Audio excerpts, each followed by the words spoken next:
Lung disease.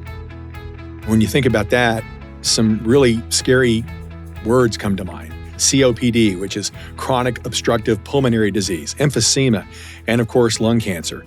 These are conditions that affect millions of people, often quietly at first, and then all at once, changing how someone breathes, moves, and lives their daily lives. Hello, everyone. Welcome to Health on Point, presented by Willis Knighton Health. I'm Daryl Rabouche. Our guests are Dr. Kamal Masri and Dr. Ahmed Virani, who are pulmonary specialists, critical care specialists, lung doctors who take care of really sick people. Doctors, thank you for joining us today. Thank you, Daryl. Thank you for having us. You know, when you see that X-ray or that CT scan and it's got something that doesn't look normal on your lung, that is scary. So that's where we begin. Let's talk about lung nodules. Dr. Virani, what are they? And they're not all the same, are they? You're right. Lung nodules are a wide variety of things. Typically, it always starts as someone says you have a spot on your lungs. A lot of times it's found incidentally. A lot of times it's found because you were getting imaging for something else. The question then becomes, what is this lung nodule that's in your lungs? Now, remember, we breathe the outside air every second. So things really go in, and sometimes you inhale some stuff and it closes off and it becomes something less compromising. Sometimes it's something that's more malignant in nature if you have risk factors like smoking. Our job as pulmonologists to really use patients' risk factors to try to figure out what the statistical probability is of these nodules being benign versus malignant. And oftentimes it requires us doing tissue sampling via some very cool and exciting technologies that we have now. But it always starts off as trying to answer the question, what is this in the lung? Dr. Masri, it feels like historically anyway, it's been difficult sometimes to try to figure out that puzzle, especially stuff deep inside the lungs, as Dr. Virani said. Why has it been so difficult historically? So usually nodules are small when they're found. So they range anywhere between, a couple millimeters, and they can go up. Once they reach the size of about 2-3 centimeters, we call them masses, and those are easily diagnosed or biopsied. But the small ones, especially when they're like 2 to 4 to 6 millimeters, remember that needle, when it goes through the skin to get a sample, it's so small that it's really hard to sample it from the outside. However, over the last, I would say about 15 years, the advances in technology has got us to a place where we can navigate from the inside and get so close to that nodule that we can collect pieces easier. And that's what we call a robotic bronchoscopy. Thank you, Dr. Masri. Robotic bronchoscopy. Sounds scary. It's a big word. It says robot, but really, Dr. Virani, that is anything but scary. This is a major advance, and it really helps patients. Can you explain how, please? Sure, yeah. As Dr. Masri said, traditionally the way these biopsies were done is you put a needle from the outside.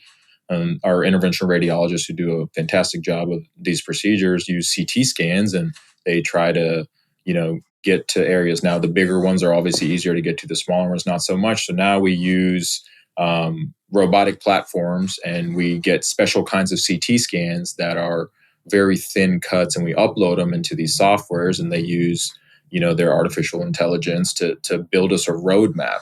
Remember, when you get inside the lungs, think of it like highways that have multiple exits. And as you exit more, the exits get smaller and smaller. These robotic bronchoscopies come with very, very millimetric size devices and build us a roadmap to get to the nodule in question. It's important because the smaller the nodule is, one, the harder it is to biopsy, but also that means whatever is going on, it's early. And that's always been our fight with these types of issues in the world of oncology and cancer, is finding things early on, because then you have so many more options to try to help patients. So we've found that these newer technologies are allowing us to do that earlier, which give patients better outcomes. You mentioned artificial intelligence. I mean, how is that augmenting, helping what you guys do? And should people be wary of it, or is it very reliable? In my opinion, I think so far all the stuff we've used, it's helped us. We are still the ones making the decisions. We're the ones that are still guiding the robot per se, but the technology has gotten so advanced now that the artificial intelligence side of things just helps us do it in a safer and a more reliable manner. Wouldn't you agree, Dr. Mauser? I totally agree that AI and the advancing technology is sort of a set of eyes, kind of like dermatology don't need all that advanced technology because it's sitting right at the skin. However, when it comes to lungs, we can't look inside. So AI has given us those set of eyes that will navigate all the way inside the lungs while we're looking at a screen to see that nodule. It's been so helpful to diagnose early and save a lot of lives. You guys very often, I'm assuming, strongly assuming, have to have a conversation with patients and families about, all right, we have to look at this nodule we've indicated that's been indicated by imaging. At what point do patients and families become concerned that this is cancer? And at what point are they appropriately concerned? Initially, the screening CT scan is going to tell you there is a nodule on your lungs, which, common terms, like Dr. Virani said, it's a spot on your lungs, right? When they come to talk to us, we tell them it could be anything. Infection, inflammation. We ask them what they do for a living. Maybe they were exposed to something and accumulated in their lungs. At that point, there is no talk about cancer. We're talking about, we don't know what it is, but based on their risk factors, we need to sample it. Once we sample it, we'll bring them back for a different discussion. This is what we found. And if it is cancer, we'll talk about, where it is. We could order some more testing, a PET scan to see how we can stage it and get them to the right place here at Willis Knighton. Lifestyle and risk factors drive that for you. But Dr. Virani, sometimes, and this is often a good thing, you tell patients, okay, it's there, but we're just going to watch it for a while. And that could be a good long while sometimes, correct? Correct. We do use, as Dr. Masri said, everything's a probability. We base things off of pretest probabilities. Now, of course, not everyone that smokes gets cancer, and likewise, not everyone that has cancer smoked. People do get them either way. So we start off initially with looking at the sizes, and there's guidelines and protocols, and they classify nodules into the what they feel is the risk factor. For instance, if something is more in the upper lobe, it has irregular margins, that may be a little higher risk than something lower with more concrete margins that could, go away from it being something more suspicious. And then the size is always important too. Something that may be 6 millimeters may not be as worrisome right now as something that's 2 or 3 centimeters, as Dr. Masri was saying. So a lot of times you're right. The treatment of choice is to just survey it and see what happens over the next 6 months or a year. And if it's changing characteristics, we do then pursue biopsy. And we're very vigilant about these, because our goal is always to find things early. And a lot of times, remember, everything that we found that was a centimeter at one point was probably 5 millimeters. And at one point it was probably 2 millimeters. It had to start somewhere. So we're pretty vigilant in making sure we don't lose track of these nodules here. Dr. Masri, how accurate do you think these new diagnostic tools are? We've talked about robotic bronchoscopy and the really cool things you can do. And Dr. Virani's talked a lot about getting there early and how helpful that is. You get there early, though. Is it accurate? Is it as accurate as it would be at some other stage in the diagnosis process? So once we find a nodule and we decide that this is a high-risk nodule that deserves a biopsy, the little nodule that we consider, under a centimeter, we pursue them with a robotic bronchoscope.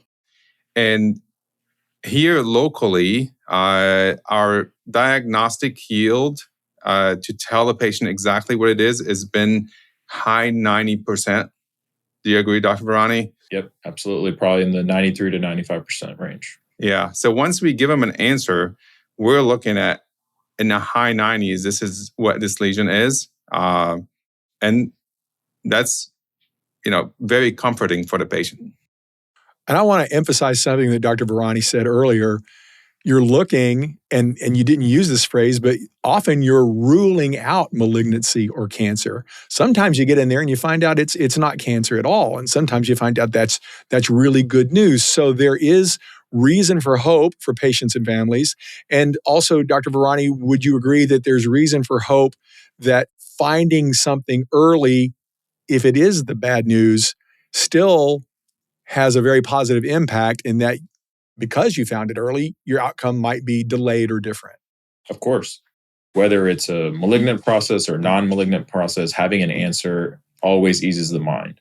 If it ends up being a malignant process, and if it's something that's half a centimeter, your options of cure and curative intent go up immensely versus something that's found that's spread to other parts of the body. And likewise, if it's something that's not malignant, if it's some type of infection, then we can treat that too. Or if it's something benign, then we know that, with reasonable certainty that, this was already addressed, and you can wash this out on a non-invasive basis. You guys are pulmonology and critical care. What's your typical doctor-patient experience like? Do patients come directly to you, to your clinics? Do you see people particularly in the hospital setting? Both, a combination? And how long typically is your relationship with the patient? Let's go with Dr. Masri first on that. Yeah, we see patient in all aspects. They get referred to us from primary care. Most of the patients have had a history of smoking, or they're coming to their primary care doctor with a complaint of shortness of breath. They end up in our clinic at some point. If the primary care doctor has done their due diligence, ordered some basic workup, was not able to find the answer, they end up in our clinic. Time from referral to being seen in our clinic, you're looking at weeks, not months. And once we get them into our clinic, the workup goes a lot faster than weeks. So you're looking at days before they get their pulmonary function test, imaging. We can put the picture together and start them on some sort of therapy. Dr. Virani, at some point, some patients do the transition from a clinic patient to a hospital patient. How does that, is there a typical way that transition happens, or is every patient different? Yeah, no, every patient's of course different. We're in a unique professional setting as pulmonary critical care specialists that we kind of do work in the clinic. We do work in the hospital. We're in the ICU arena. We're in the inpatient arena. We're in the clinic arena. We're in the operating room arena. So we see patients in a lot of different arenas. A lot of times we find things incidentally and we follow them up outside of the hospital, and vice versa. A lot of our patients, or some of our patients, we don't like for them to end up in the hospital, do end up in the hospital, and we're able to help them there too with whatever their decompensation is. And we do feel privileged to be able to have that expertise and that experience to be able to, take care of patients in multiple environments and be able to transition seamlessly between the multiple. And when you implement or deploy these diagnostic tools, specifically, I guess, the robotic bronchoscopy, explain to people where that is done. You mentioned all the settings. That's done in an operating room? Is that done in a hospital room? Is that done in the clinic? How does that look? Correct. For us, it's done in an operating room. A lot of other centers have a dedicated bronchoscopy suite, which functions similar to an operating room. It's a clean room where we do clean procedures, and patients are typically put to sleep under general anesthesia. So it allows us to, do it in a setting where they are not moving, because we have to be so accurate in these millimeter things that we have to be able to control all the movements. So of course, yes, we do it for us, it's in the operating room. And then the patient expectation for turnaround time, you perform this procedure, you go in there and you do the bronchoscopy, you're trying to get a diagnosis, you're trying to decide whether it's malignant or not. How quickly do people typically hear back? Right now, about 3 to 5 business days is our turnaround time from our pathologists who, do a fantastic job of giving us an answer to. So would you say, Dr. Masri, about 3 to 5 business days? Yeah, I mean, we'll give them an idea if we got a good sample, right, the same day. Usually, but on the third day, we have a final diagnosis for them. This is Health on Point, presented by Willis Knighton Health. Our guests are Dr. Ahmed Virani, Dr. Kamal Masri, pulmonology critical care specialists.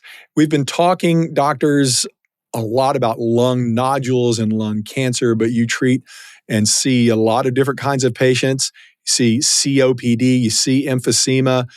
What is the most prevalent disease path you see? I'm assuming you see a lot of COPD, Dr. Masri. Yeah, COPD is common, especially among patients with history of smoking.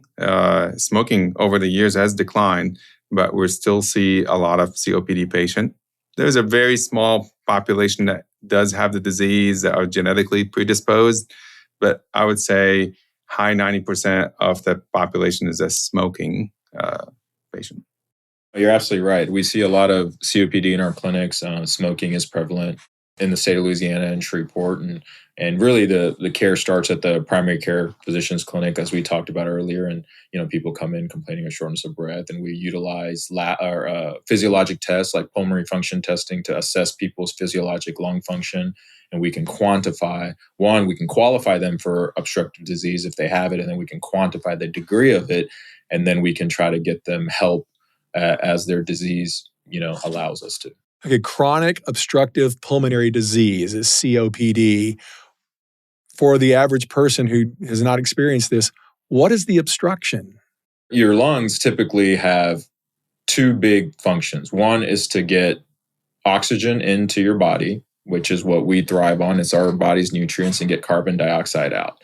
And this is done with your lungs that basically are pathways that lead you to these balloons at the end of the pathways that sit there. A lot of times what happens from years of smoking and the caustic nature of that and the toxins that are in smoke, they can remodel those pathways. They can make them rocky, full of potholes. They can get stenosed. And then what ends up happening is you're able to breathe this air in, but you're not able to get it out because the roads have become really tumultuous.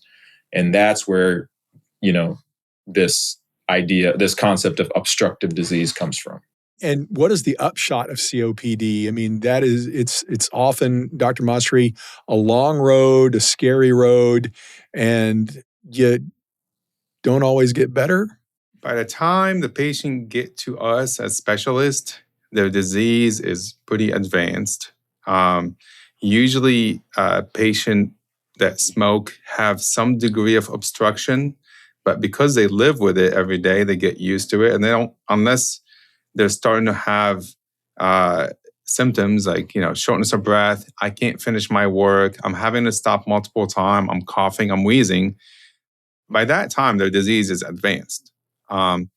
So over the years, the guidelines have changed. The therapy have changed. We have a lot newer inhalers we can use.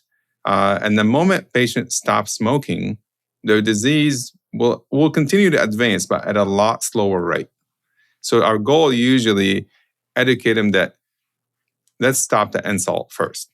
Hold off on smoking. Once they stop smoking, those inhalers, and even there's newer advances in the technology where we have injectable medication that will stop the inflammation that the smoking is causing. They can live a normal life as long as they understand their disease, comply with their medication, and stop the smoking.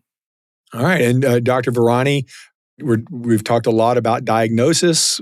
Let's transition to treatment. Dr. Masri talked about some treatment for COPD. So let's say the bad news comes and it is lung cancer. So what's next? If it's lung cancer, then of course our role as pulmonologists, one is to give them a diagnosis and then give them a staging. And, we use special, techniques to do that. Once we have that, we have a multidisciplinary team here that we all work really closely together. That includes our medical oncologist, our radiation oncologist, our surgeons, and we all come together and we, refer patients to each other, and then a decision is made, like what stage of cancer are they at and what's the appropriate treatment based off that stage. And that can vary from surgery, which if it's found early enough and you're a surgical candidate, you can get this surgically removed, and that's curative intent, to a combination of surgery, chemotherapy, they have immune therapy, or if you're not a candidate for those things, radiation therapy. It's definitely a big breadth of, what we're able to do from the side of lung cancer. Now, from the side of actual COPD, which is where we still, stay involved, is Usually these people who have been diagnosed with lung cancer also have chronic obstructive disease, and we'd like to improve their quality of life. So like Dr. Mazur said, the best thing is to stop smoking. Getting rid of the insult is always advised. And then we have inhalers. Now we have newer biologic therapies, as we call them, that used to be used in the world of asthma and is now transitioning over the world of COPD that people have found great relief from as well. Then furthermore, we also can help manage side effects of any of these chemotherapies, immune therapies, which can have adverse effects in the lungs. So that's kind of like how the transition of all this flows. Hey, we mentioned three things. When we started talking, we mentioned lung nodules, which may or may not be lung cancer. We mentioned COPD and also emphysema. So Dr. Masri, what is emphysema and how do you approach that diagnosis and that treatment? Emphysema is destruction of lung tissue directly caused by inhaling, either smoke or some kind of particulate over time. And when it happens, there's areas in the lungs that are still present, but they're dead areas. They don't exchange oxygen. So these patients, we see it all the time where they have a barrel-looking chest and their lung volume is very large. And that's what emphysema is. You have a lot of lung volume, but it is all dead space. It's not useful for exchanging oxygen or getting rid of CO2. What other tools do you use aside from, the robotic bronchoscopy and the other tools that you have? Are there blood tests, biomarkers, Dr. Virani? Are there things that enhance or complement the diagnostic process? Certainly there are. There's blood tests now. There's blood markers for tumors. A lot of these even get used after diagnosis to see if this particular tumor is expressing certain things that can be targeted. 20 years ago, it was a one-size-fits-all. Now medicine has become very personalized, and you can guide therapy based off of people's markers. Even before that, there's now newer blood tests that are coming out that are still being studied. They're still being validated, but you can get blood tests that can be signs of early cancer that you can't see on radiographic. Remember, in order for you to see it on a CT scan, it has to be big enough for you to see it. But, things can initially start at a microscopic level, and they're working pretty diligently to research that side of this type of evaluation. Dr. Masri, looking down the road, what are you excited about in terms of early detection, maybe disease reduction, the kind of things that are just in the pipeline that get you excited about what you do for helping patients? Early detection is so important that the lifespan, if you look at lifespan of somebody diagnosed with lung cancer 20 years ago, you're looking at 2 to 3 years. And the moment patient were informed about you have lung cancer, it was kind of, devastating. They know they're going to die in 1-2 years. But now with the advance in technology and early detection, anything below stage 3 is surgical. And when we're looking at surgical, we're looking at curative intent. That means their survival for 5 years is over 80%, especially with these small lung nodule. If it is a stage 1, it's curative. And, we're seeing patients, I've been in practice for 11 years and seen patients that were diagnosed with lung cancer 11 years ago. They got surgery. They were followed for about 5 years and no cancer. That is very encouraging. Dr. Virani, we talked, heart patients go to cardiac rehab. Is there pulmonary rehab and how often is that employed? And is that certainly something worth pursuing? Oh, yes, absolutely. We have a great pulmonary rehab center here at the Willis Knighton system. A lot of my patients get referred to there. It really does a lot of good for patients, not just from the physiologic level, but also from a mental level.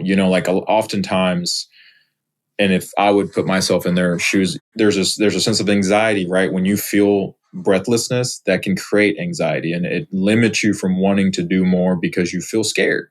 And that's a totally understandable emotion.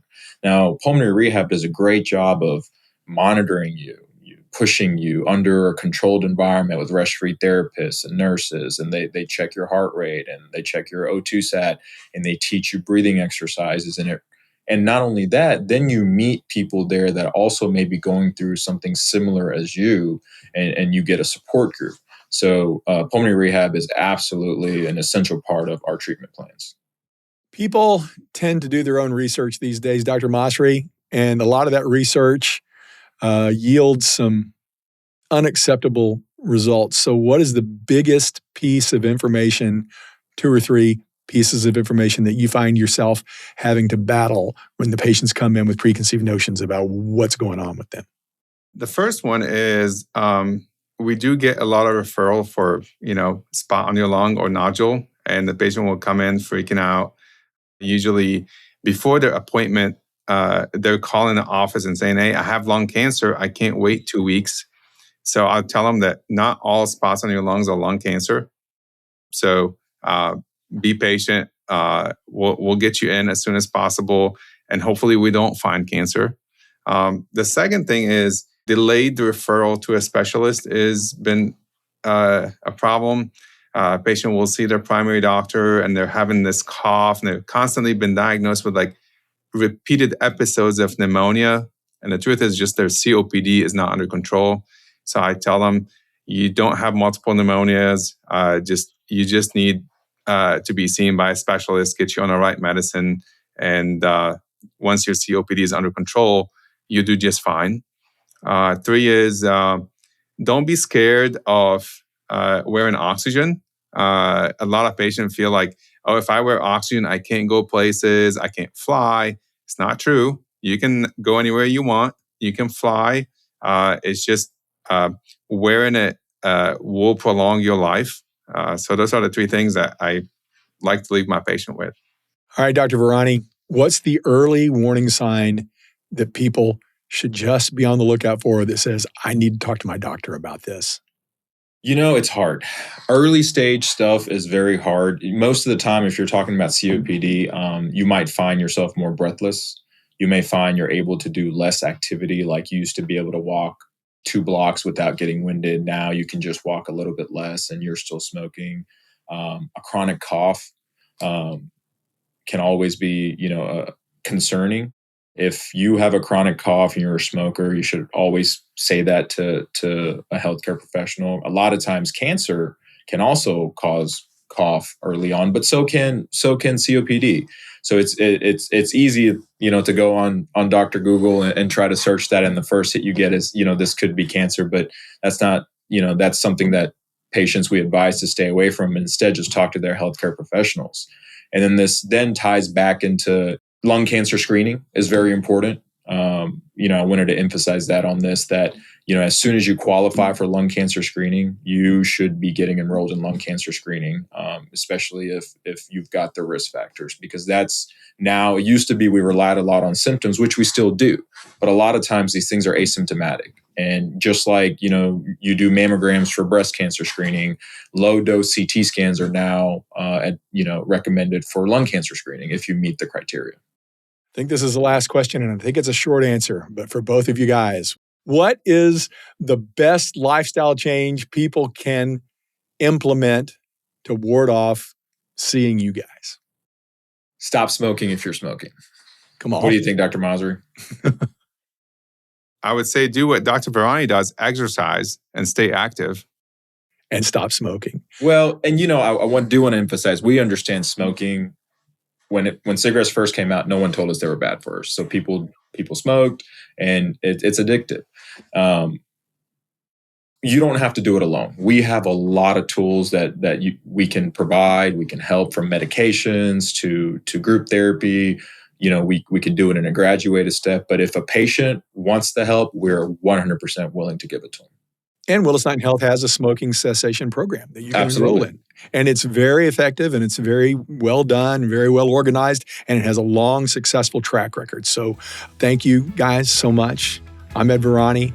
Kamal Masri, for your time today and your expertise as always. It's always a pleasure to see you guys. And thank you for joining us for Health on Point, presented by Willis Knighton Health.